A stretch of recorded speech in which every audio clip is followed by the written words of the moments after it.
Solution. Hey guys, good morning, good afternoon, good evening everyone.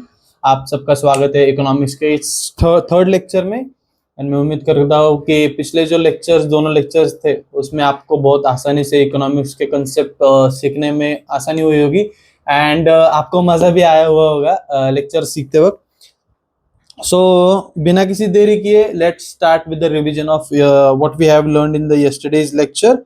कल क्या क्या हुआ था अपना, अल्फ्रेड मार्शल और लियोनल रॉबिन्स के जो है वो हमने डेफिनेशंस किए थे, राइट?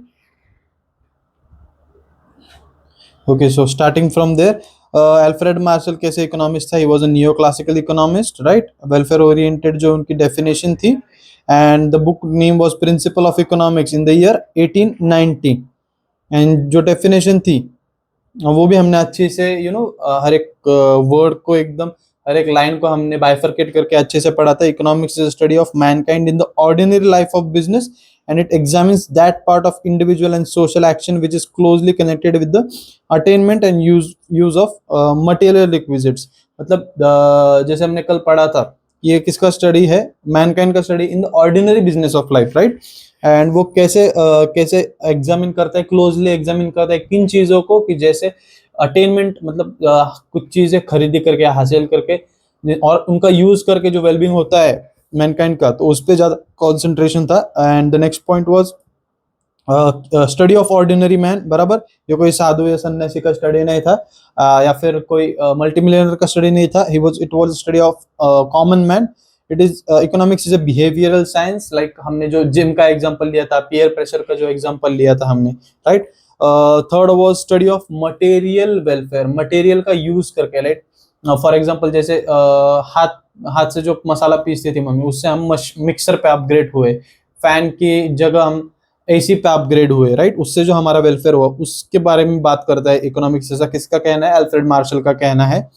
एंड फोर्थ पॉइंट है, economics is not simply study, जो लॉटरी का हमने एग्जांपल लिया था, राइट? जैसे एक बंदे को लॉटरी लगती है, तो वहां पर उसको जब वेल्थ हासिल होती है, तो वहीं पर इकोनॉमिक्स नहीं खत्म होता। उस वेल्थ से वो जो चीजें हासिल करता है, उसे यूज कैसे करता है, उससे इकोनॉमिक्स का जो साइकिल है वो पूरा होता है, as per Alfred Marshall, right? And ये जो है लियोनल रॉबिन्स का जो स्कैरसिटी ओरिएंटेड डेफिनेशन है, this is the most popular definition. Modern economics ज्यादातर इस डेफिनेशन का यूज करके इसका सहारा लेके इकोनॉमिक्स का स्टडी करते हैं, क्योंकि उसमें क्या कहा गया है, economics is a science which studies human behaviour. क्योंकि जो इससे पहले वाली डेफिनेशन थी वो यहीं पर आके रुकती थी, पर इससे आगे भी लियोनल रॉबिन्स ने कुछ कहा है कि it is a relationship between ends and scarce means. यहाँ पर हमने पॉकेट मनी का एग्जांपल लिया था। जो पॉकेट मनी है वो हमारे स्केयर्स मीन्स है, एंड जो एंड्स है वो क्या है? हमारे अनगिनत वांट्स है, राइट? एंड जो हमारे स्केयर्स मीन्स है, उसके अल्टरनेटिव यूजेस है। यहाँ पर हमने पापा की सैलरी का एग्जांपल लिया था, राइट? ये सैलरी एक है, बट इससे जो इच्छाएं पूरी हो सकती है, जिस तरह की इच्छाएं पूरी हो सकती है वो डिफरेंट है। उसके सैलरी के अल्टरनेटिव यूजेस भी है। फर्स्ट जो है, वांट्स आर अनलिमिटेड, इसे फिर से एक्सप्लेन करने की भी जरूरत नहीं है। Means are comparatively limited, obviously salary का एग्जांपल यहाँ पर लिया था। Wants are gradable on the basis of priority, wants are gradable on the basis of priority. जैसे हम कल के एग्जांपल में, जैसे शिमला जाने वाले थे हम लोग, राइट? बट स्कूल की फीस अचानक बीच में आ गई, तो हमने प्रायोरिटी किस चीज को दी? स्कूल की फीस को दी। एंड जो अल्टरनेटिव यूज है सैलरी का, जो मीन्स का हमने अल्टरनेटिव यूज कर लिया, राइट? किस हिसाब से उसको प्रायोरिटी के बेसिस पे हमने ये किया था, और इसी से जुड़ा हुआ ये एग्जांपल, ये लाइन है कि मीन्स है अल्टरनेटिव यूज है। शिमला के बजाय हम फीस भी भर सकते हैं, फीस भरने के बजाय शिमला भी जा सकते हैं, राइट? ये फिल इन द ब्लैंक्स के पॉइंट ऑफ व्यू से इंपॉर्टेंट था, राइट? एंड 1933 में सर रैगनर फ्रिश ने कॉइन किया थे terms microeconomics and macroeconomics, one of the Greek word micros and macros, right? And microeconomics का हमने यहाँ पर डेफिनेशन किया था। Learn microeconomics. Microeconomics is Kenneth Boulding का जो डेफिनेशन था कि microeconomics is study of particular firm, particular household, individual prices, wages, income, particular individual industry and particular commodity. जहां पर हमने कैसे इसका एग्जांपल लिया था, सुमित नाम के लड़के के घर का एग्जांपल लिया था, राइट? उसका जो घर है उसका एग्जाम्पल इकोनॉमिक्स है। सो उस घर से क्या आया, पर्टिकुलर हाउस होल्ड आया, राइट। पापा जो है एक सीए फर्म में काम करते हैं, वहां से एक फर्म आया, पर्टिकुलर फर्म आया। मम्मी हर सुबह शॉपिंग के लिए जाती है, मिल्क ब्रेड अंडा वगैरह लेने के लिए, तो इंडिविजुअल प्राइसेस वहां से आया, राइट। एंड उसके बाद जो है हमने वेजेस का वेजेस के लिए क्या रखा था कि पापा जो कमा के लाते हैं at the end of the month, वो जो सैलरी रहती है वो उनकी वेजेस रहती है, और वो फैमिली की क्या हो जाती है, वो फैमिली की इनकम बन जाती है। And in the next point we decided that individual industries, जो भाई है उसका, तो वो एक पर्टिकुलर इंडस्ट्री में काम करता है, जैसे डेयरी इंडस्ट्री रहेगा, वहां पर एक पर्टिकुलर कमोडिटी पे वो ध्यान देता है। किस पे ध्यान देता है वो पर्टिकुलर, मैंने पहले डेफिनेशन बोलते वक्त कमोडिटी बोला था ना, राइट, अभी याद नहीं रहा, कमोडिटी पे ध्यान देते हैं, right. So what is the definition of microeconomics, मेरे साथ को, microeconomics is the study of particular firm, particular household, individual prices, wages, income, individual industry and particular commodity. बाहट हो गया आपको ये। ओके, उसके बाद हमने वांट की तरफ गए थे कि वांट मतलब क्या होता है, right. It is need in some cases, and in some cases it is the feeling of lack of satisfaction, right. And want दो तरह से बढ़ती है, desire for better living and rise in population. And characteristics of wants हमने ध्यान दिया था कि wants are unlimited, obviously wants are recurring in nature, और रिकरिंग कभी कभी within shortest period of time भी रिकरिंग हो जाता है, या फिर कुछ कुछ चीजें कुछ महीने बाद, कुछ साल बाद, जो रिपीटेशन का जो टाइम है वो बढ़ता कम होता है, हर चीज का जो रिकरिंग होने का जो टाइम है वो डिफर करता है, राइट। उसके बाद में हमने क्या एग्जांपल लिया था कि wants differ with age, right. इसका एग्जांपल यहाँ पे दिया है कि जो बच्चे की वांट्स है वो टॉयज होती है, जो बड़े लोगों की वांट बाइक होती है, and जिनका एज हुआ है उनके बुक्स वांट्स रहती है, राइट।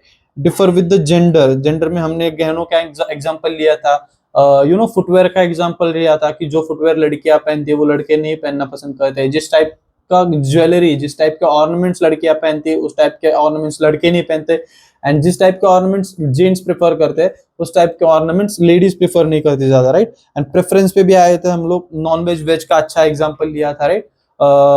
एंड राइस का एग्जांपल लिया था, ग्रेन्स का एग्जांपल लिया था कि कौन से ग्रेन्स साउथ में खाए ज्यादा जाते हैं, कौन से ग्रेन्स नॉर्थ में ज्यादा खाए जाते हैं। एंड कोस्ट लाइन का एग्जांपल लिया था कि वहां पर कोस्ट लाइन रहती है तो फिश का जो वॉल्यूम है वो ज्यादा कंज्यूम होता है। सीजन्स के लिए, डिफर विथ सीजन्स के लिए ये बेस्ट एग्जांपल हमने किया था।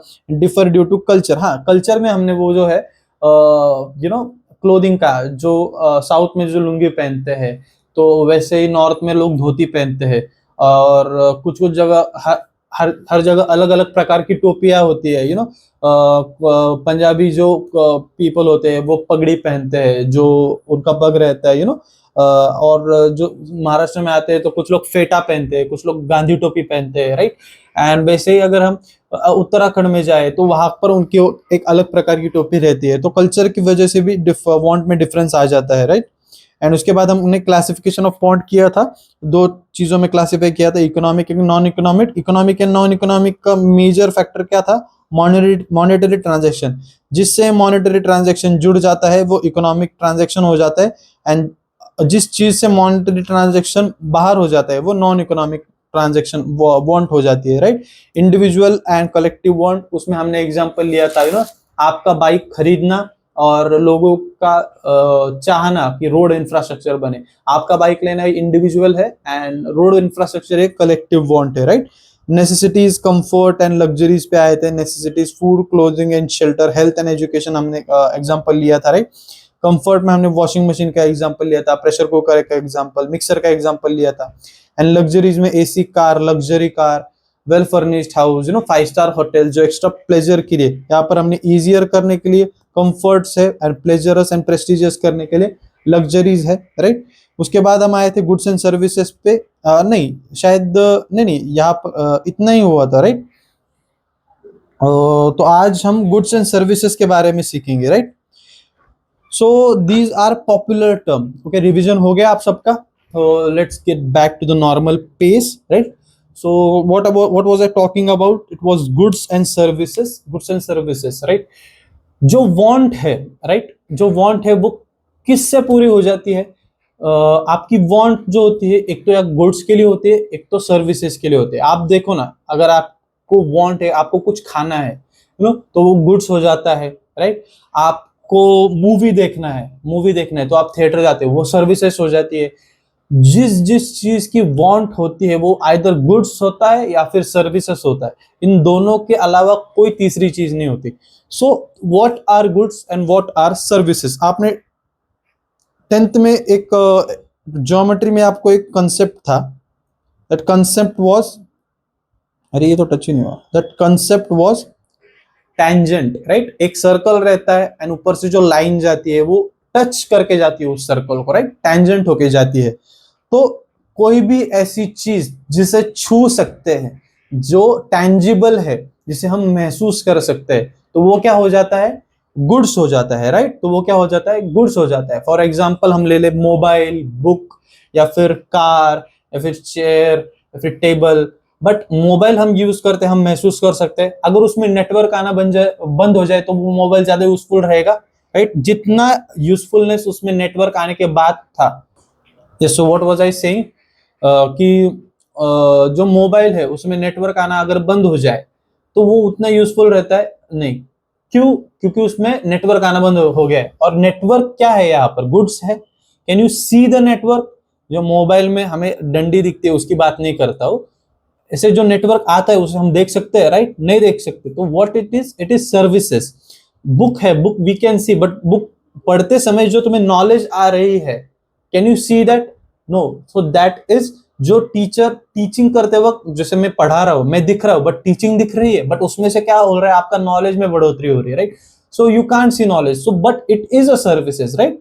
सो it is called a services. आप कार लेते हो, कार चलाते हो, आप कार का यूटिलाइजेशन करते हो, आप गुड यूटिलाइज करते हो, बट उसमें से जो आपको अगर वही कार आप परचेज करके परचेज करते हो तो वो गुड्स कहलाती है। बट वही अगर आप ओला बुक करते हो तो वो आप बुक करते हो, उसे खरीदते नहीं हो, राइट। तो वो क्या हो जाता है? वो सर्विसेज हो जाती है, राइट। कोई कोई लोग कहते हैं ना, आपने मुझे खरीदा नहीं है, आपने मेरी क्या खरीदी है? सर्विसेज खरीदी है।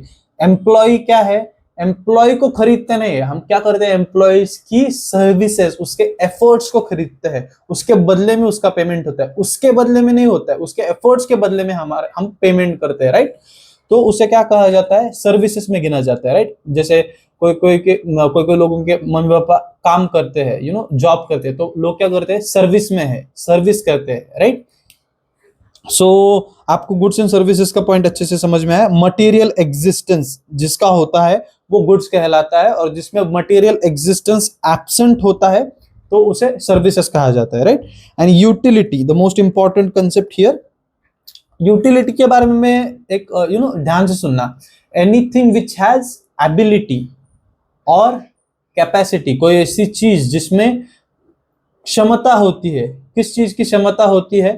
कोई ऐसी चीज मतलब गुड्स या सर्विसेज जिसे तुम चाहो, तुम्हारी चाहत पूरी करने की, जिस गुड्स एंड सर्विसेज में कैपेबिलिटी होती है। यहां पे देखो, तुम्हारी चाहत, वांट, यहां पर है तुम्हारी वांट पूरी करने की, जिस गुड्स एंड सर्विसेज में एबिलिटी होती है या फिर कैपेसिटी होती है, तो उसे हम क्या कहेंगे? उसे हम कहते हैं utility. Anything which has ability और capacity, any goods and services which has ability and capacity to satisfy any human want, it is called as utility, right? So utility के बारे में अगर हम कहने जाए, अगर आपको पूछा जाए इन जनरल टर्म्स कि व्हाट इज यूटिलिटी, आप कहोगे यूजफुलनेस, की कोई चीज काम में आए उसे यूटिलिटी कहते हैं। तो मैं ऐसा नहीं कहूंगा कि आप पूरी तरह से गलत हो, बट आप थोड़ा सा गलत हो। आपको वेन डायग्राम मालूम है? वेन डायग्राम रहता है, ऐसा वेन डायग्राम रहता है, राइट। जो यहाँ पर आता है ए बी, और जो ए बी मिलके आता है वो सी रहता है, राइट, समथिंग लाइक। तो एक वेन डायग्राम दिखाकर मैं यूटिलिटी का कंसेप्ट आपको समझाता हूँ। यहाँ पर ध्यान देना, राइट। तो ये एक सर्कल है, ये सर्कल किस चीज का है? ये सर्कल यूटिलिटी का है। किस चीज का है? यूटिलिटी का सर्कल है। रेड में जो सर्कल है वो यूटिलिटी का है। उसमें अंदर एक हम सर्कल बनाएंगे, एक छोटा सर्कल बनाएंगे, वो किसका होगा? यूजफुलनेस। अगर कोई चीज यूजफुल है तो उसमें यूटिलिटी है, यस। बट हर चीज जो यूजफुल, हर चीज जिसमें यूटिलिटी है वो यूजफुल है तो नहीं। Everything, everything has which has usefulness is utility, but everything which has utility is not usefulness। इसका एक अच्छे से एग्जांपल दूंगा। यहां पर आएगा वाटर, वाटर आएगा, उसको यूजफुलनेस है, राइट, उसकी यूटिलिटी है, राइट, दोनों चीज है। अगर मैं आपको सिगरेट का एग्जांपल दूं, सिगरेट का एग्जांपल, क्या ये यूजफुल है आपके ह्यूमन बॉडी के लिए? Is it useful to the human body? No. But क्या उसमें ह्यूमन वांट को सेटिस्फाई करने की एबिलिटी या कैपेबिलिटी या कैपेसिटी है? यस। तो उसमें यूटिलिटी है, यस। बट सिगरेट यूजफुल है क्या? नहीं। So it comes outside this diagram. So cigarette comes outside this diagram. उसी के साथ अल्कोहल रहता है या फिर कोई और चीज रहती है जो स्वास्थ्य के लिए हानिकारक है, बट क्या उसमें यूटिलिटी है? यस, उसमें यूटिलिटी है। सो यूजफुलनेस मतलब यूटिलिटी है, बट यूटिलिटी मतलब हर बार यूजफुलनेस हो ये जरूरी नहीं है, राइट। आपको अच्छे से कंसेप्ट समझ में आया? अगर इसमें थोड़ा सा भी कोई डाउट हो ना, प्लीज कमेंट सेक्शन में बताना। I am eager to solve your doubts, right. So utility का कंसेप्ट आपको अच्छे से समझ में आया, राइट। हम आगे बढ़ेंगे, वैल्यू पे जाएंगे, right. Will go on to the next concept, that is value. तो वैल्यू मतलब क्या? आप मुझे बताओ, ये जो पेन है, ये ट्राइमेक्स का जो पेन है, तो आपको क्या क्या क्या लगता है इसकी वैल्यू कितनी होगी? 40 रुपीज, 50 रुपीज, ओके। तो ये इसकी क्या है, आपको लगता है वैल्यू है। बट इकोनॉमिक्स में वैल्यू को जज करने के दो कंसेप्ट है, जो कि है value in use and value in use and value in exchange. तो वैल्यू इन यूज मतलब क्या? किसी चीज की यूजफुलनेस। वैल्यू इन यूज का सीधा सीधा मतलब होता है किसी चीज की यूजफुलनेस। अगर कोई चीज, मतलब हम पानी लेते हैं, पानी से हम क्या क्या कर सकते हैं? पानी से हम पानी पी सकते हैं, फिर पानी से हम खाना बना सकते हैं, फिर पानी से हम नहा सकते हैं, पानी से हम कपड़े धो सकते हैं, फिर पानी से हम कंस्ट्रक्शन कर सकते हैं। एक चीज है बट उसके कितने अल्टरनेटिव यूजेस है, इसके कितने सारे यूजेस है। तो इसका वैल्यू इन यूज क्या है? वैल्यू इन यूज हाई है, राइट। इसका वैल्यू इन यूज का है, इसका वैल्यू इन यूज हाई है। उसी तरह अगर हम सनशाइन को ले लें, सनशाइन से क्या होता है? सोलर रिजनरेशन होता है, हमें विटामिन डी भी मिलता है, हमें गर्माहट मिलती है, हमें रोशनी मिलती है, सब कुछ दिखाई देता है, राइट। देन फिर क्या होता है? ऑक्सीजन तैयार करते हैं ट्रीज, सनशाइन की वजह फोटोसिंथेसिस होता है। सो कितने सारे यूजेस है। So it is called as value in use. And और एक कंसेप्ट यहाँ पर मैं सनशाइन के साथ समझाना चाहूंगा कि what is sunshine. It is called as free goods. और फ्री गुड्स की सबसे ज्यादा हाई इन यूज होती है, हाई वैल्यू इन यूज होती है, क्योंकि वो मुफ्त में आके हमें फायदा करा देती है। तो कुछ भी करो, कितना भी कंपेयर करो, free goods will always have the highest point of use, right, क्योंकि वो फ्री में आती है।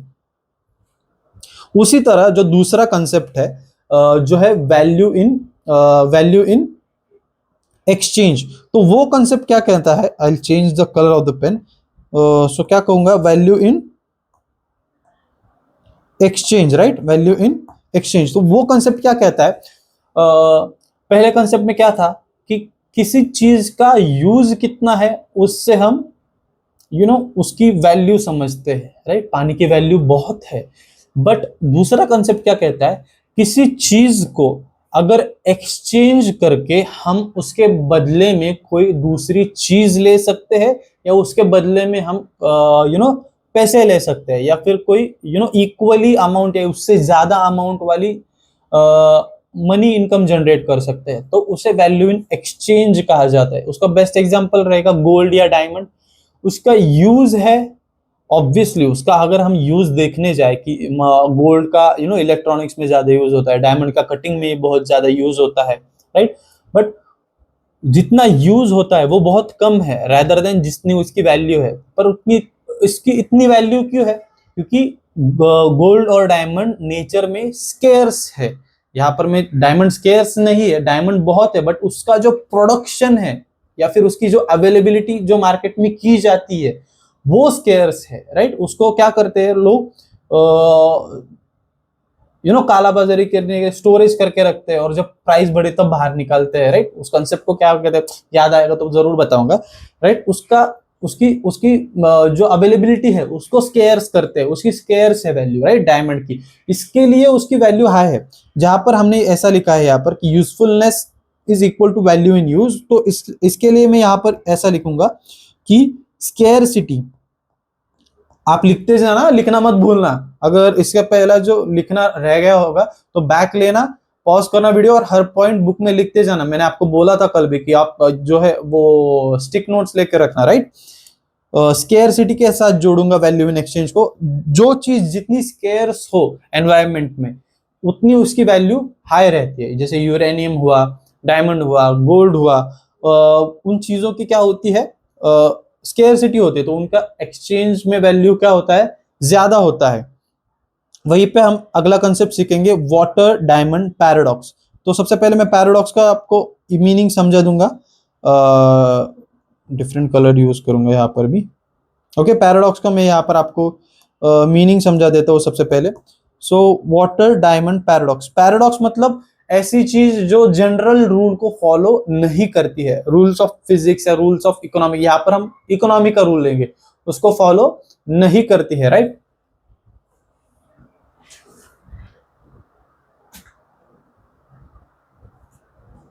उसको फॉलो नहीं करती है तो उसे हम क्या कहेंगे, पैराडॉक्स कहेंगे। सो वाटर डायमंड पैराडॉक्स का मतलब क्या है कि पानी का यूज तो बहुत है, डायमंड का यूज से ज्यादा पानी का यूज है, बट पानी की वैल्यू ज्यादा क्यों नहीं है?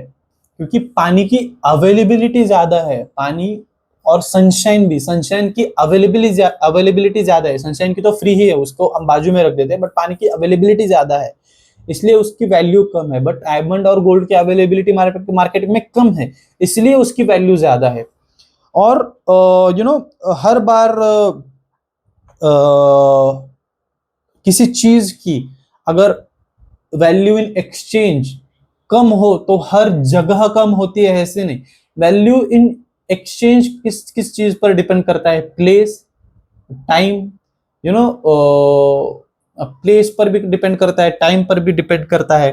फॉर एग्जाम्पल हम पानी का एग्जाम्पल लेते हैं। पानी अगर तुम्हारे घर में हो, तुम्हारी बहन आपको प्यास लगी, आपकी बहन आपको पानी का गिलास लेकर देती है और उसके बदले में वो 10 रुपीज डिमांड करती है, आप दोगे उसे 10 रुपीज? Obviously not. क्यों? क्योंकि घर में पानी है, आप खुद उठकर भी लेके आ सकते हो, राइट। सो उसकी स्केर्सिटी नहीं है। वही पानी अगर डेजर्ट में होगा तो उसे 10 रुपए क्या, अगर 500 रुपए में भी बेचोगे और किसी के पास पानी नहीं रहेगा तो वो 500 रुपए में भी खरीदी करने के लिए तैयार हो जाएगा। क्योंकि डेजर्ट में वाटर की क्या है, स्केर्सिटी है। तो उस जगह उसकी उस टाइम पे क्या है, स्केर्सिटी है, इसलिए उसकी वैल्यू इन एक्सचेंज क्या हो गई, हाई हो गई, right.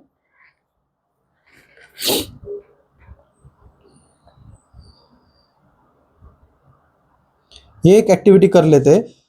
Which of the following is free goods and economics good? Water in river free goods, right.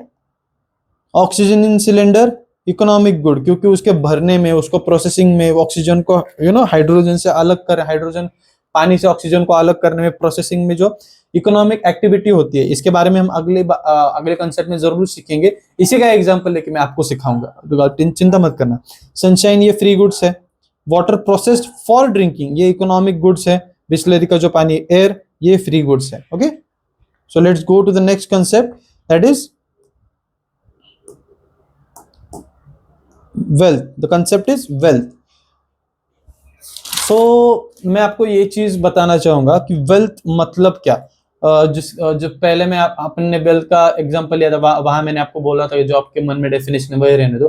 Let's change that definition, like उसको और रिफाइन करते, चेंज नहीं करते, रिफाइन करते। Anything which has market value and can be exchange for money.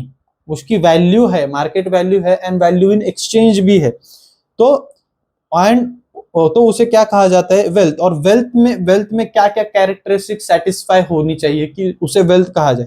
उसमें ये characteristics होना ही चाहिए, होना ही चाहिए। वो चार कैरेक्टरिस्टिक्स क्या है? यूटिलिटी, उसके बारे में हमने अभी पढ़ा। स्केयरसिटी, उसके बारे में हमने अभी पढ़ा कि स्केयरसिटी मतलब किसी चीज की कमतरता।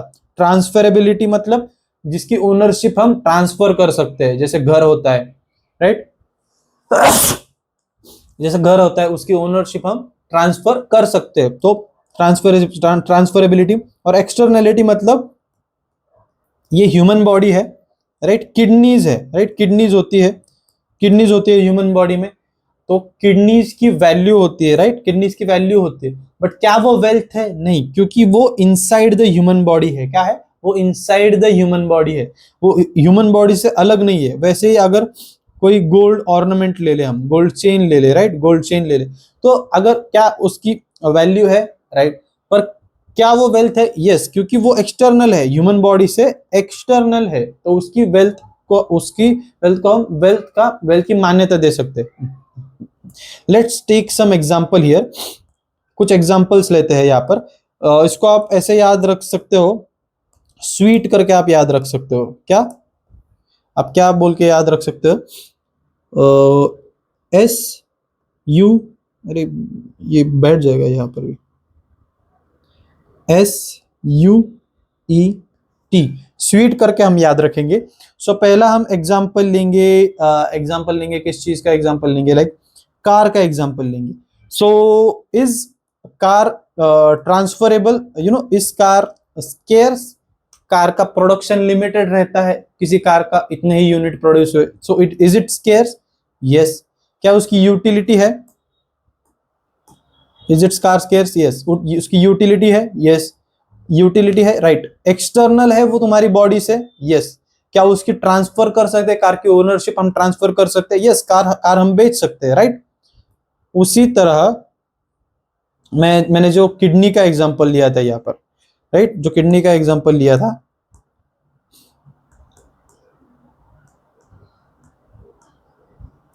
क्या वो स्केर्स है? किडनी का जो अवेलेबिलिटी है मार्केट में, क्या वो स्केर्स है? यस। क्या उसकी यूटिलिटी है?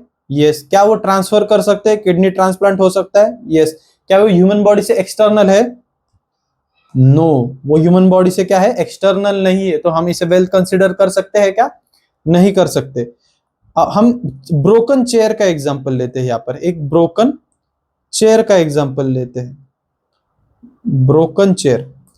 तो मैं ये कहूंगा कि ब्रोकन चेयर स्केर्स है? नो। क्या उसकी यूटिलिटी है? नो।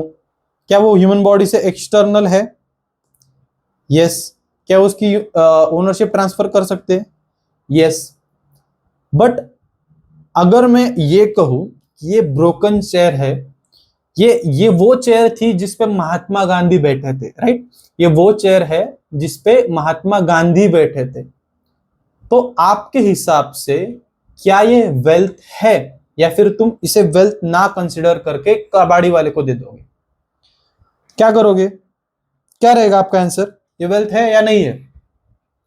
ऑब्वियसली ये वेल्थ है। बट कैसे? आप तो बोलोगे सर इसकी कोई यूटिलिटी नहीं है, ये अभी तो स्केर्स हो गई। चलो, स्केर्सिटी वाला जो मुद्दा है वो यहाँ पर, क्योंकि महात्मा गांधी जिस कुर्सी पे बैठे थे उसका फोटो, उसका प्रूफ है, तो वो अर्थ पे अवेलेबल कम है, बट यूटिलिटी तो नहीं है, तो how it is called as wealth? क्योंकि उस पे तो बैठ नहीं सकते ना, अभी वो तो टूट गई, उस पे तो बैठ नहीं सकते, तो कैसे यूटिलिटी हो गई? So utility is not equal to usefulness. मैं फिर से आपको ये बात कहना चाहूंगा कि यूटिलिटी मतलब यूजफुलनेस नहीं है। उस पे बैठा जाए तो ही वो यूजफुल, ऐसा नहीं है। उसकी यूटिलिटी मतलब उसमें एबिलिटी, उस चेयर में एबिलिटी या कैपेसिटी है किसी ह्यूमन वांट को सेटिस्फाई करने की। कोई महात्मा गांधी का फैन है, उसे महात्मा गांधी बहुत पसंद है, तो उसकी वांट है कि वो चेयर उसे चाहिए, क्या वो सेटिस्फाई हो रही है यहाँ पर?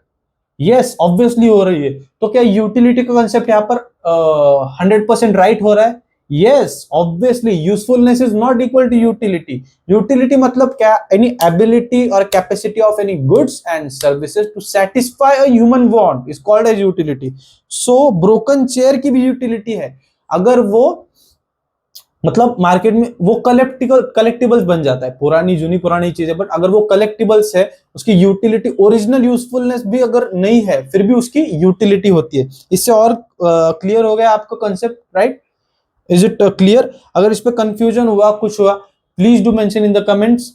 मैं जरूर आपका मतलब पैराग्राफ लिख के आपका कंफ्यूजन दूर कर दूंगा, right? Don't take any tension about it. So what was I talking about? Next concept, हम नेक्स्ट कंसेप्ट ये जरा लिख लो, राइट? ये जो नीचे वाले टिक है, ये महात्मा गांधी वाले टिक है, MG, महात्मा गांधी जी के टिक्स है ये नीचे वाले।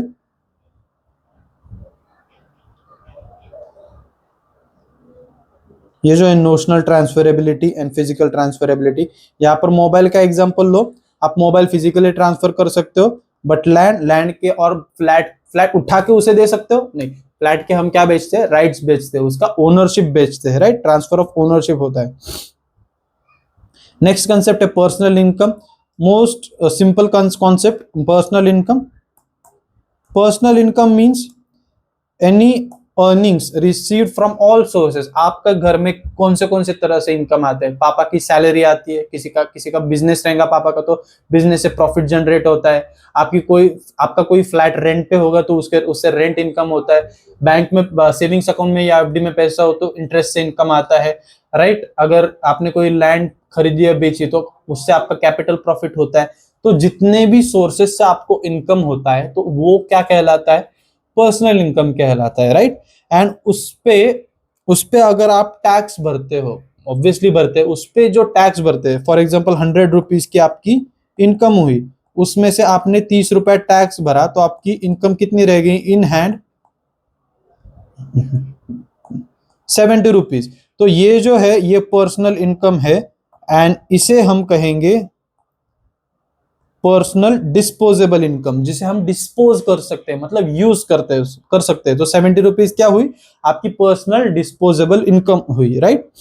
सो व्हाट आर द जो इनकम्स मैंने बताया उसके टाइप्स एक बार बता देते हो। फिक्स्ड इनकम मतलब रेंट या वेजेस को ले सकते हैं, हर महीने सैलरी आती है, हर महीने रेंट आता है, राइट? फ्लक्चुएटिंग इनकम, यहाँ पर हम गोल्ड का ले सकते हैं। गोल्ड में जो आपको अक्रूड इनकम होती है, नहीं, आप हर बार सेल थोड़ी ना करते, बट बढ़ता तो है, कभी बढ़ता है रेट, कभी कम होता है। शेयर मार्केट का आप ले लो, कभी आपके शेयर्स के प्राइसेस बढ़ जाते हैं, कभी शेयर्स के प्राइसेस कम हो जाते हैं। That's called as fluctuating income.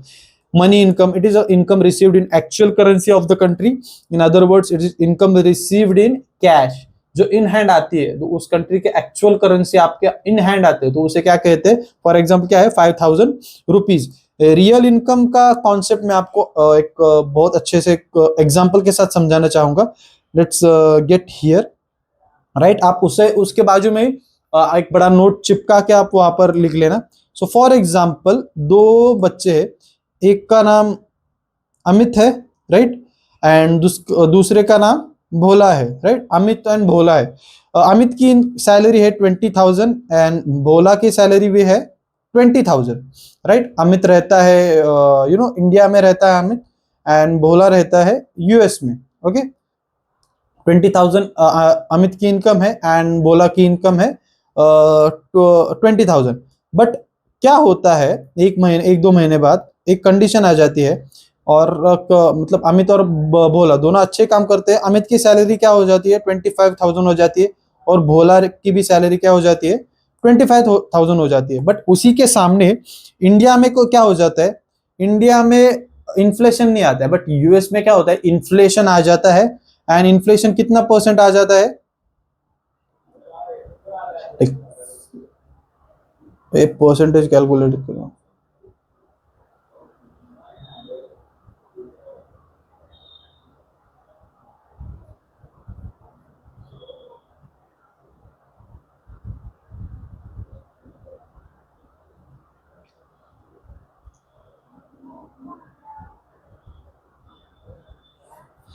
तो यहाँ पे इन्फ्लेशन कितना आ जाता है?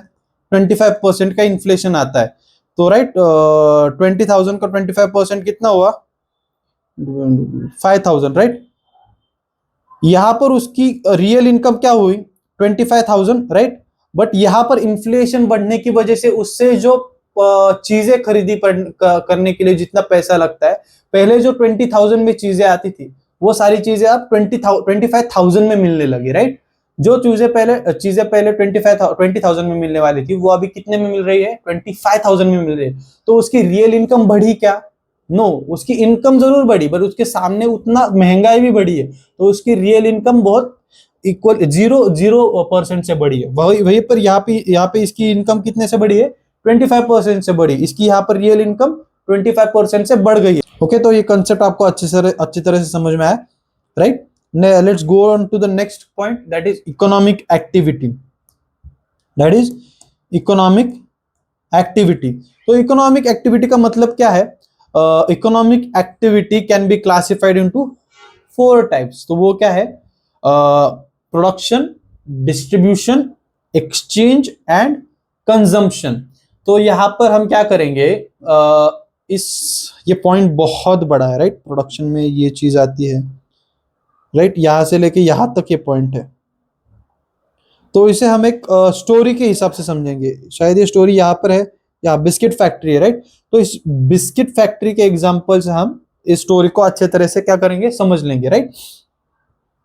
So what here it state, sorry guys disturbance के लिए। इकोनॉमिक एक्टिविटी पर हम ध्यान दे रहे थे कि 4 प्रकार की इकोनॉमिक एक्टिविटी है, उसे हम एक स्टोरी की तरह से समझेंगे। लेट्स से आप एक बिस्किट फैक्ट्री ओन करते हो, right. You are now owner of biscuit factory, या फिर आप बिस्किट फैक्ट्री ओपन करने की इच्छा रखते हो, राइट। आपको अभी बिस्किट फैक्ट्री ओपन करनी है, आपको एक इकोनॉमिक एक्टिविटी करनी है, क्या है, आपको बिस्किट फैक्ट्री ओपन करनी है। ओके, चलो let's start to open the biscuit factory. Economic activity हम सीखने वाले नहीं है, हम बिस्किट फैक्ट्री ओपन करने वाले सीखने वाले हैं, right. So what will be first thing, कि बिस्किट फैक्ट्री ओपन करने के लिए हमें बिस्किट प्रोडक्शन करना चाहिए, राइट। सो प्रोडक्शन का कंसेप्ट यहां पर आता है। Production is creation of utility. There are 4 factors of production such as land, labor, capital and entrepreneur, right। किसी चीज का प्रोडक्शन मतलब क्रिएशन ऑफ यूटिलिटी। उसका बहुत बहुत इजी एग्जांपल मैं आपको बताऊंगा कि बिस्किट कौन सी चीजों से बनता है। फॉर एग्जांपल यहां पर आता है, बिस्किट बनता है, पहले हमें मैदा लगेगा, राइट, मैदा लगेगा, फिर हमें पानी लगेगा, वाटर, फिर शुगर, बेकिंग सोडा, राइट, उसे हमें ओवन में डालना पड़ेगा, राइट। तो ये सारी चीजें करनी पड़ेगी। सो अगर मैं ऐसा करूं कि पानी ले लूं, बेकिंग सोडा डाल दूं, ओवन में डालूं, बाद में मैदा डालूं, फिर उसमें शुगर डाल दूं, चलेगा, बिस्किट बनेगा। मैंने सभी तो चीजें प्रोडक्शन तो कर लिया, बट उसमें यूटिलिटी आई क्या? नो, उसमें यूटिलिटी नहीं है। हर चीज का मिश्रण करके हमने कुछ तैयार करने की कोशिश की है, बट उसमें यूटिलिटी भी होनी चाहिए। क्रिएशन ऑफ प्रोडक्ट नहीं कहा गया है, यहां क्या कहा गया है, creation of utility. Creation of utility, उसमें यूजफुलनेस भी होनी चाहिए और उसे लोगों की सेटिस्फेक्शन भी होनी चाहिए। उसमें क्या कैपेबिलिटी होनी चाहिए, लोगों को सेटिस्फाई करने की कैपेबिलिटी भी होनी चाहिए। सो ये हम एक प्रोसेस से जाएंगे और हर एक प्रोसेस से ऐसा गुड बनाएंगे जिसमें यूटिलिटी हो, कि वो लोगों की वांट को सेटिस्फाई कर पाए, राइट। तो वो यूटिलिटी होती है। तो ये यूटिलिटी हम कैसे बनाएंगे? चलो अभी हमें बिस्किट फैक्ट्री बनानी है, हमें प्रोडक्शन करना है, चलो प्रोडक्शन चालू करो। Okay, so you kids bring, मैं आपको परमिशन देता हूं, चलो प्रोडक्शन चालू करो, बट लैंड नहीं मिलेगी। चलो लैंड नहीं मिलेगी आपको।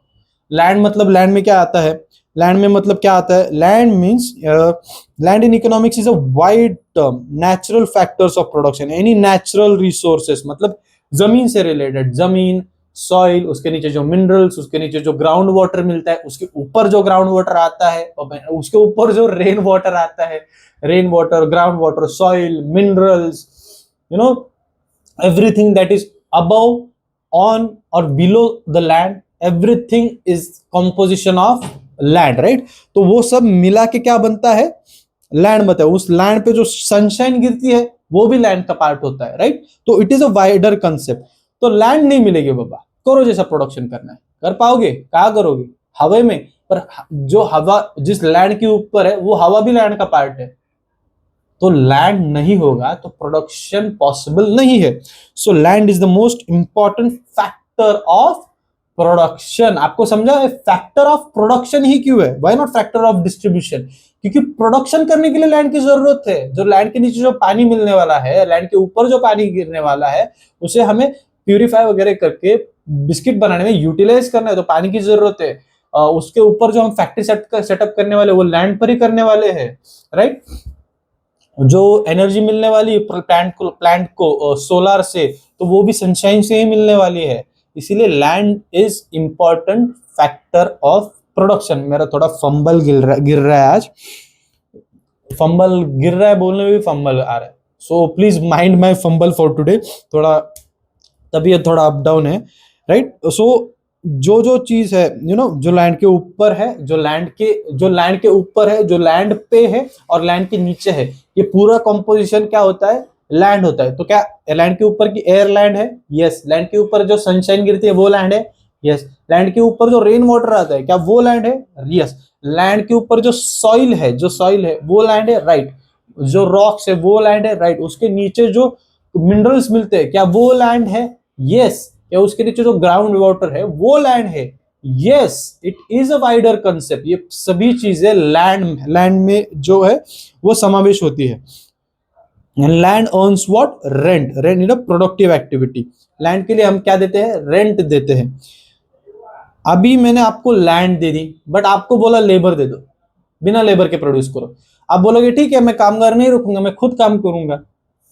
लेबर मतलब जो मजदूर होते हैं वो लेबर नहीं होता है। लेबर भी एक वाइडर कंसेप्ट है। लेबर मतलब क्या? Labour is a human factor of production.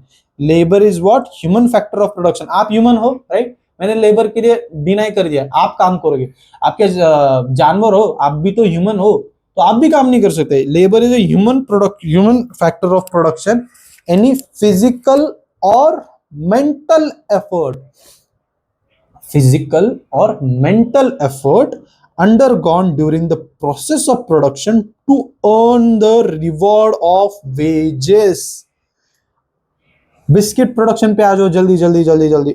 आप जो फिजिकली पानी उठा रहे हो, जो फिजिकली आप पानी को मैदे में डाल रहे हो, उसको हाथों से गूंद रहे हो, ये करने में सिर्फ फिजिकल थिंग आती है या मेंटली भी आप सोच रहे हो यार मुझे बेकिंग सोडा डालना है इसमें, राइट। अभी मुझे पानी डालना है, इतनी देर तक मुझे वो आटा गूंदना है, कितने अमाउंट में पानी डालना है, ये फिजिकल है क्या? कितना अमाउंट पानी डालना है फिजिकल है क्या? नहीं, ये मेंटली आप सोचते हो फिर आप फिजिकली वर्क करते हो। So mental and physical effort undergone during the production of production. ये सब आप किसके लिए कर रहे हो? आप किस चीज के लिए कर रहे हो? किसके लिए नहीं, किस चीज के लिए कर रहे हो? तो आप पैसे कमाने के लिए कर रहे हो। ये बेच के आप क्या कमाओगे? पैसे। टू अर्न द रिवॉर्ड, ये प्रोसेस किस चीज के लिए की जानी चाहिए? To earn the reward of wages is called as labour. आपकी मम्मी है, ओके, आप दिमाग में इमेजिन कर लो, मम्मी भी पानी डाल रही है मैदे में, फिर शुगर ऐड, बेकिंग सोडा सब ऐड करके कुकीज वगैरह बना रही है। तो क्या वो लेबर है? Could you answer? मुझे पता है मैं आपको देख नहीं सकता, पर एक बार आंसर कर दो। क्या आपको लगता है वो लेबर है? क्या फिजिकल और मेंटल एफर्ट हुआ है, राइट। प्रोसेस ऑफ प्रोडक्शन हुआ है, प्रोडक्ट यूज प्रोडक्ट बना है, उसमें यूटिलिटी सेटिस्फाई हो रही है आपकी, राइट। आपको वांट सेटिस्फाई हो रही है आपकी, यूटिलिटी है उसमें, बट क्या वो लेबर है? सो मैं कहूंगा आपका फैक्ट्री में कुकी बनाना और मम्मा का घर में कुकीज बनाना, वो दोनों अगर सेम चीज है, फिर भी मम्मा जो कुकीज बना रही है it doesn't get under the umbrella of labour. But आप जो फैक्ट्री में कुकीज बनाओगे it is the factor, it can be termed age factor of production. Why? क्योंकि मम्मी का इंटेंशन आपसे पैसे कमाने का है क्या? मम्मी आपको कुकीज बेचने वाली है क्या? मम्मी का जो मन में जो रिवॉर्ड मिलने वाला है वो आपकी खुशी है, वो आपसे मिलने वाला पैसा नहीं है। वैसे फैक्ट्री में जब आप कुकीज बनाते हो आपके मन में जो रिवॉर्ड है वो पैसे कमाना है, इसीलिए वो क्या हो जाती है, इकोनॉमिक एक्टिविटी। पहले भी हमने कहा था इकोनॉमिक एक्टिविटी का स्टडी मतलब इकोनॉमिक्स है, मम्मा जो कर रही है वो नॉन इकोनॉमिक एक्टिविटी है।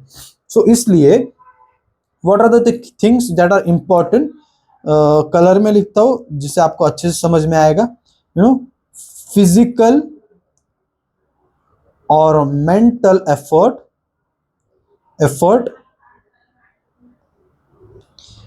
undergone during process of production, right, to earn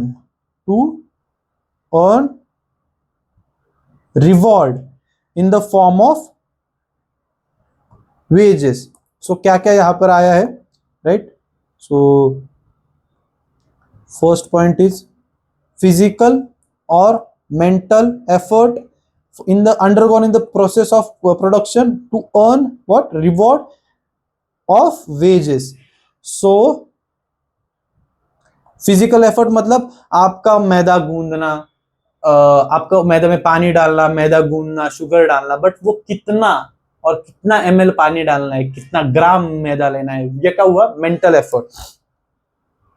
कैसे डालोगे, ऐसे डालोगे, ऐसे डालोगे, फेंक दोगे, ये फिजिकली हुआ, बट कितना डालोगे ये मेंटल हुआ, मेंटल एफर्ट हुआ। ये क्या हो रहा है, अंडरगॉन, ये एफर्ट कब हो रहा है, ये एफर्ट जो हो रहा है वो during the process of production हो रहा है। वो क्या हो रहा है, during the process of production हो रहा है। क्यों हो रहा है, क्योंकि उसे हमें क्या करना है, रिवॉर्ड अर्न करना है in the form of wages. So labour is, आप मेरे साथ बोलो, labour is a human factor of production. Any physical or mental effort undergone during the process of production to earn the reward of wages is called as labor। for example carpenter, accountant, engineer, baker, हम baker बने अभी तो baker. ये example आपको अच्छे से समझ में आया, नहीं समझ में आया प्लीज डू कमेंट। मैं बार बार कहता हूं प्लीज डू कमेंट, अगर नहीं समझ में आया तो I am here to explain you, not even in the lecture. अगर आप सामने होते, लाइव लेक्चर चल रहा रहता, मैं लूंगा लाइव लेक्चर कभी ना कभी, बट उसमें कमेंट सेक्शन में आपके डाउट्स देख सकता था, बट अभी देख नहीं पा रहा हूं तो please do comment whenever you are seeing this lecture. अभी मैं आपको कहता हूं कि मैंने आपको लैंड दे दी, लेबर दे दिया, बट पैसे नहीं मिलेंगे गुरु, आपको क्या नहीं मिलेंगे, पैसे नहीं मिलेंगे। तो लैंड का भाड़ा कहां से चुकाओगे, फैक्ट्री खड़ी कैसे करोगे, ओके, पानी कहां से लाओगे, मैदा कहां से लाओगे, चीजें कहां से खरीदोगे। तो कैपिटल भी उतना ही जरूरी है। Capital is a produced means for further production. पैसा पेड़ पे उगा है नहीं, आपने कोई इकोनॉमिक एक्टिविटी की है, उसमें से मनी जनरेट हुआ है, right. Wealth is generated from an economic activity.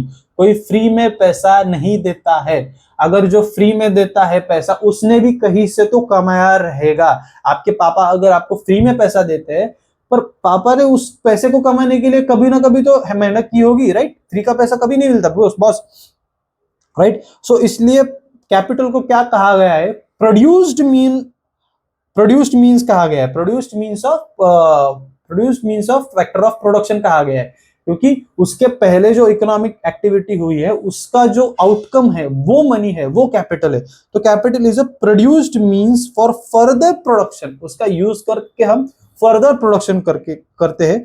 It is a man made factor of production. Money क्या है, मैन मेड है। नेचर में से हमें लैंड मिलता है, नेचर ही ह्यूमन को बनाती है, तो नेचर में से हमें लेबर मिलता है। बट पैसा नेचर बनाती है, पैसा ये कंसेप्ट किसने बनाया है, ह्यूमन ने बनाया है, मैन ने बनाया है, मैन ने बनाया। सो it is a man made concept, woman बोल दो, woman made concept of production which earns reward in the form of interest. अगर आप ये सब तामझाम करने के लिए बैंक से लोन लेते हो, एज ए कैपिटल लोन लेते हो, तो उस पर आप क्या चुकाते हो, आप इंटरेस्ट चुकाते हो, right. For example machinery technology, factory building, आपने फैक्ट्री बिल्डिंग के लिए लोन लिया है, कैपिटल लिया है, और मैंने आपको कहा कि आप लेबर का इस्तेमाल करो, लैंड भी इस्तेमाल करो, लेबर भी इस्तेमाल करो, बट आप ध्यान नहीं दोगे उनपे। जो मैनेजमेंट करने के लिए जो आदमी है वो नहीं रहोगे, क्या लेबर अच्छे से काम करेगी, क्या लेबर अच्छे से काम करेंगे? नहीं। क्या लैंड का अच्छे से देखभाल रखेंगे? नहीं। क्या कैपिटल अच्छे से यूटिलाइज होगा? उसका गलत यूज भी हो सकता है, अच्छे से यूटिलाइज होगा तो नहीं हो सकता, होता है।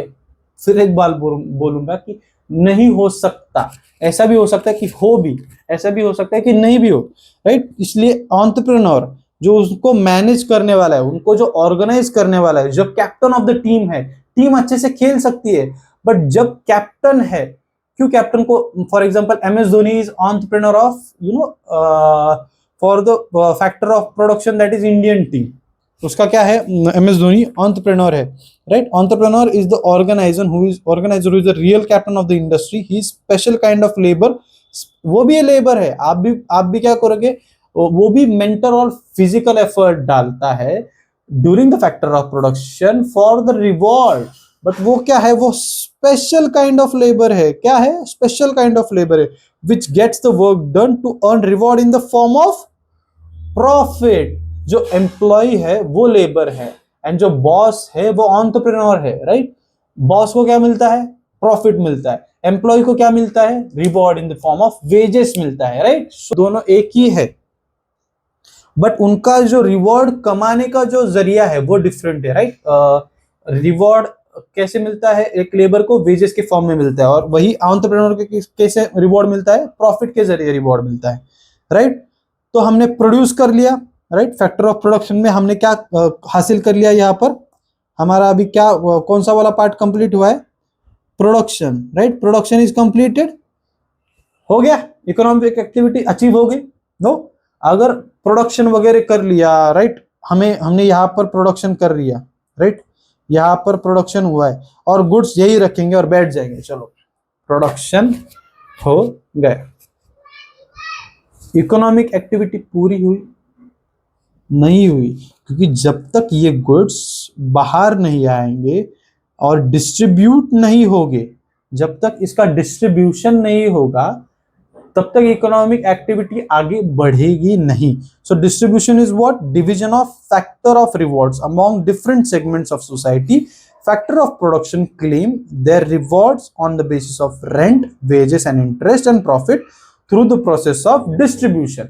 ये जो उनको इनकम मिलता है, अगर गुड्स को फैक्ट्री में ही रखेंगे तो रेंट चुकाने के लिए पैसा आएगा नहीं, वेजेस देने के लिए पैसा आएगा नहीं, इंटरेस्ट चुकाने के लिए पैसा आएगा नहीं, कैपिटल एंटरप्रेन्योर को प्रॉफिट होएगा नहीं। ये चारों चीजें जो आउटकम है वो अचीव नहीं होगा, क्यों, क्योंकि उस माल का डिस्ट्रीब्यूशन ही नहीं हुआ है बॉस, वो माल पड़ा हुआ है, वो माल फैक्ट्री में पड़ा हुआ है, सो उसका डिस्ट्रीब्यूशन करना बहुत जरूरी है, right. So division of factor of rewards among the different segments of society, ये क्या है, डिफरेंट सेगमेंट्स ऑफ सोसाइटी है। लैंड से जो लैंड ओनर है उसको इनकम मिलता है, लेबर से जो लेबर जो पीपल है उनको इनकम मिलता है, कैपिटल से बैंक्स एंड फाइनेंशियल इंस्टीट्यूशन को इनकम मिलता है, एंड प्रॉफिट से एंटरप्रेन्योर को इनकम मिलता है। तो डिफरेंट सेगमेंट ऑफ सोसाइटी जो है, जो कहाँ पे गया, डिफरेंट सेगमेंट ऑफ सोसाइटी जो है उनको जो इनकम मिलता है, रिवॉर्ड मिलता है, वो किसकी वजह से मिलता है, डिस्ट्रीब्यूशन की वजह से मिलता है। Factor of production claim the rewards of rent, wages, interest and profit. Rent land से आता है, रेंट कहां से आता है, लैंड से आता है रेंट, वेजेस लेबर को मिलते हैं, इंटरेस्ट कैपिटल पे देना होता है, एंड प्रॉफिट एंटरप्रेन्योर को मिलता है, राइट। ये जो चारों चीजें है, मम्मी है, मम्मी सैद्री भांडी नंतर घास,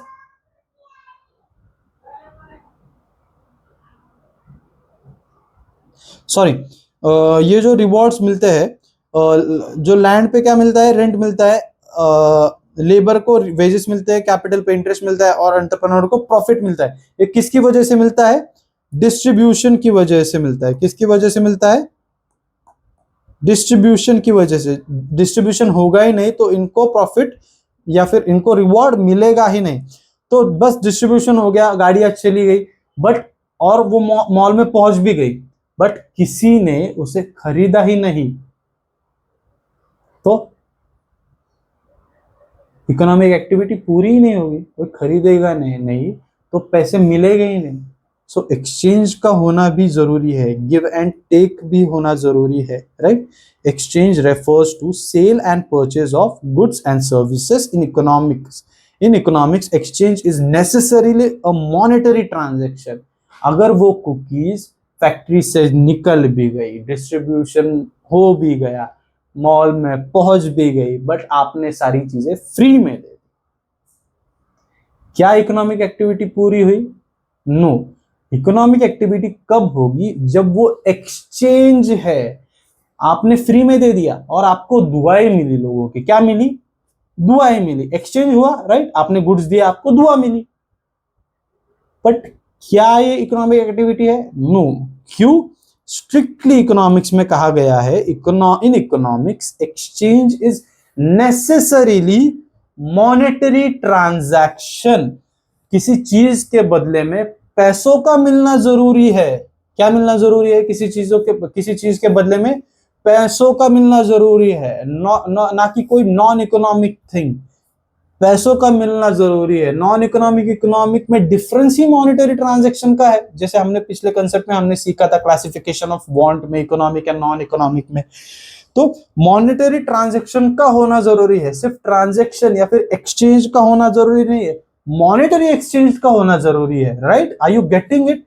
monetary exchange, not any exchange, just monetary exchange का होना जरूरी है, ओके।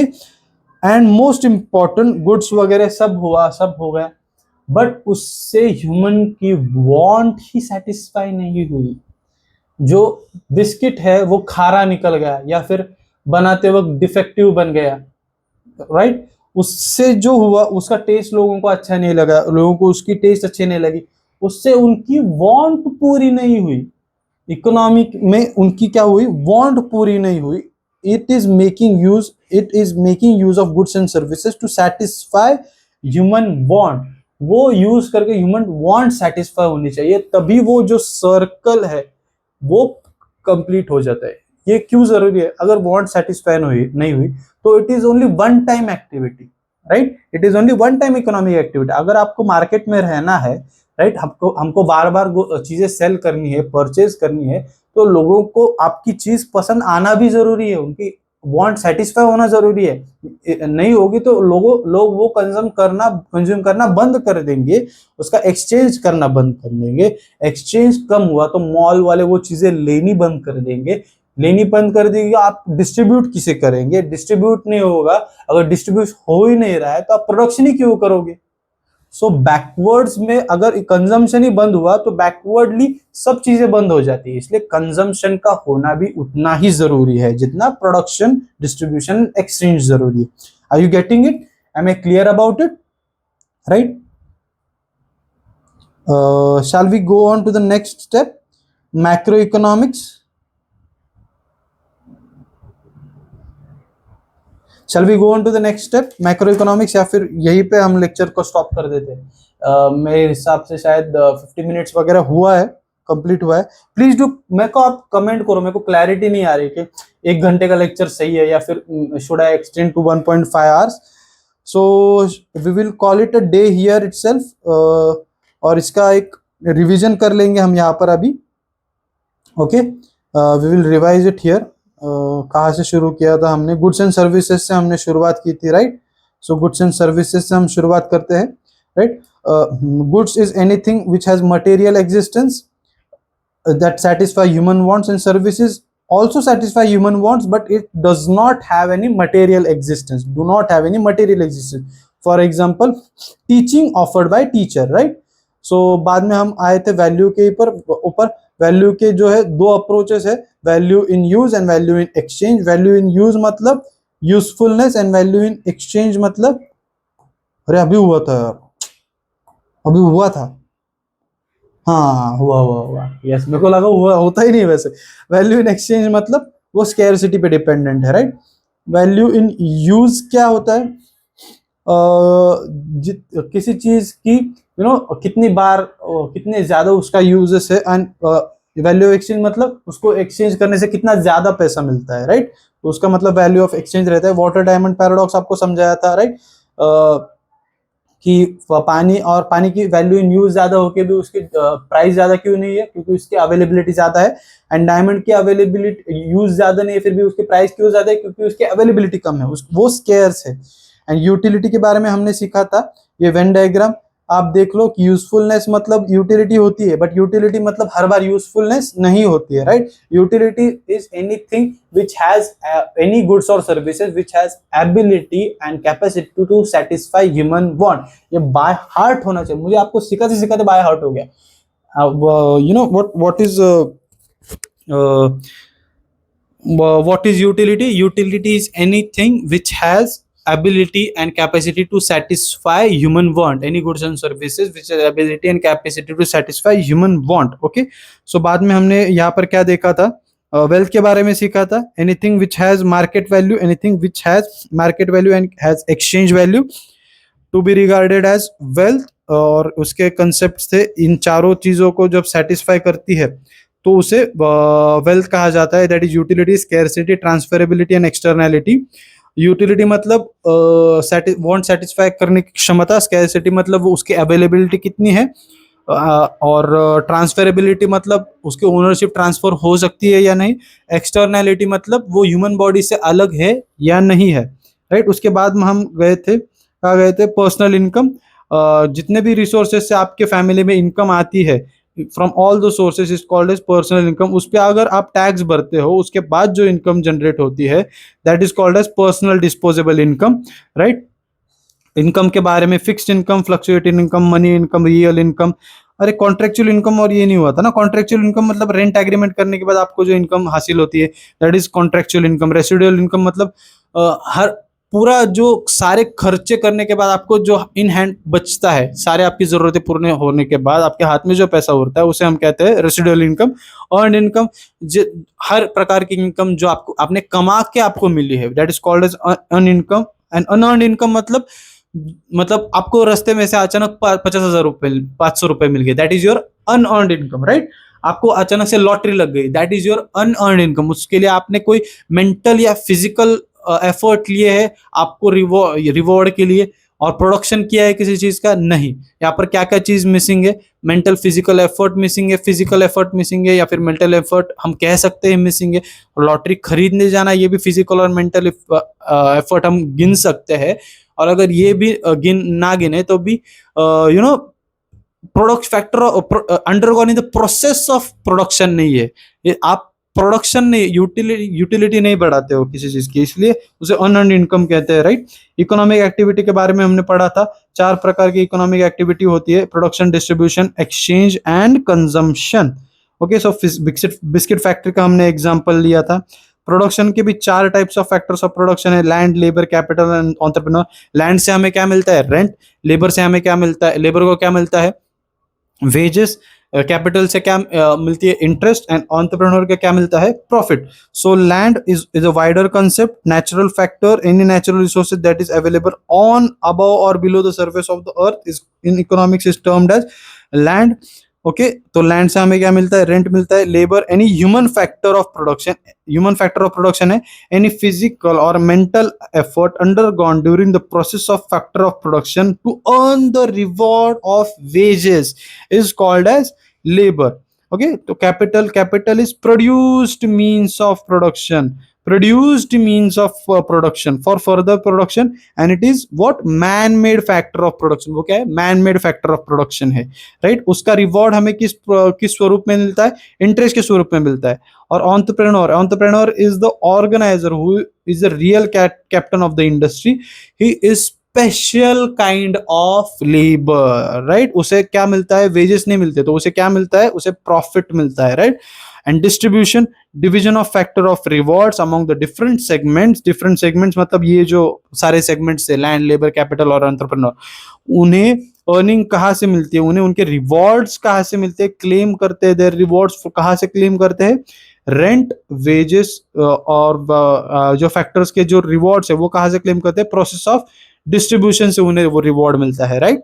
फिर बाद में आता है एक्सचेंज। एक्सचेंज कैसा होना चाहिए, मॉनेटरी एक्सचेंज होना चाहिए, नेसेसरीली क्या होना चाहिए, मॉनेटरी एक्सचेंज होना चाहिए। और उसके बाद उसका कंजम्पशन भी होना चाहिए, it should satisfy human want. Okay, so आज का लेक्चर कैसे लगा प्लीज मुझे कमेंट सेक्शन में जरूर बताना, और कुछ मैं इंप्रूवमेंट कर सकता हूं तो जरूर बताना। Please do like the lecture and comment below and do share with your friends. Have a good day and happy studies. Bye bye.